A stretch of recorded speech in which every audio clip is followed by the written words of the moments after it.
Les coulisses du CCI de Saumur vous sont présentées par EquiTV en partenariat avec la sellerie Butée. Dernier jour de compétition au CCI de Saumur. L'épreuve de saut d'obstacle viendra dans quelques instants mettre un terme à l'événement. Mais pour bien figurer sur les barres, il est essentiel de soigner sa détente. C'est vraiment un moment important dans l'épreuve, en particulier lorsque le CSO se déroule comme aujourd'hui après le cross.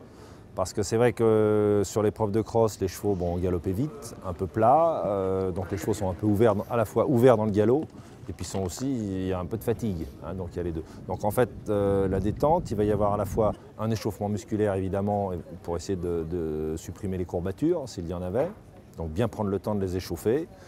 Et ensuite, arriver à reconstruire un galop un petit peu plus rond, un peu plus court, un peu plus fermé, comme on dit, donc avec un cheval plus sur les hanches, plus engagé, comparé au galop qu'ils ont eu la veille à l'extérieur.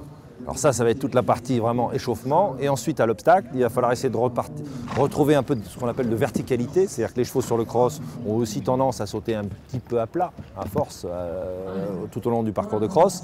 Et sur le saut d'obstacle, on va essayer de remettre un petit peu de verticalité de manière à ce que les chevaux retrouvent une trajectoire plus adaptée au saut d'obstacle. Alors pour ça, ça va être basé donc à la fois sur la construction du galop, plus sur les hanches, plus fermé, des transitions d'allure, que les chevaux soient à même d'allonger et de revenir, de se rassembler légèrement dans leur galop, et ensuite arriver à mettre des profils, voire avec des petites barres au sol avec quelques réglages, pour que les chevaux retrouvent de la frappe, remettent le garrot en place et la bascule du dos. Donc c'est vrai que c'est vraiment un moment assez court, parce qu'il ne faut bien évidemment pas fatiguer trop les chevaux, on n'a pas beaucoup de sauts pour nous, donc chaque saut est très utile.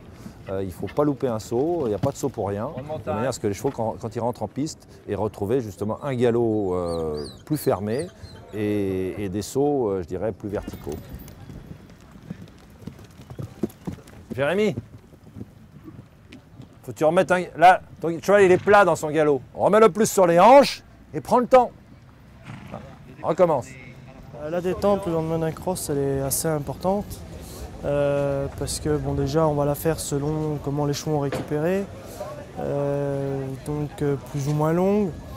Là avec Laurent, c'est vrai que comme il connaît très bien le cheval et qu'il me connaît très bien, on a travaillé au début sur des barres de réglage pour remettre un peu le cheval sur les hanches, et après on a pu monter sur des barres un peu plus grosses pour préparer sur le parcours.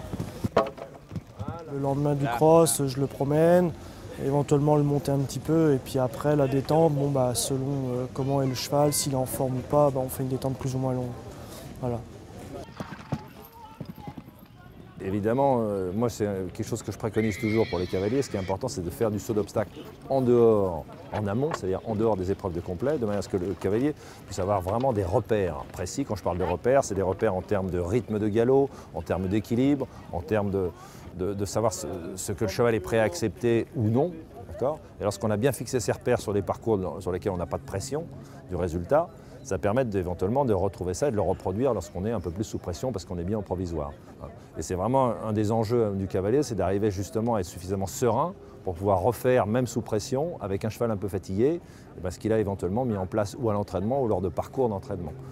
Et là, c'est vrai qu'on s'aperçoit que le mental du cavalier est sur ce test-là très important.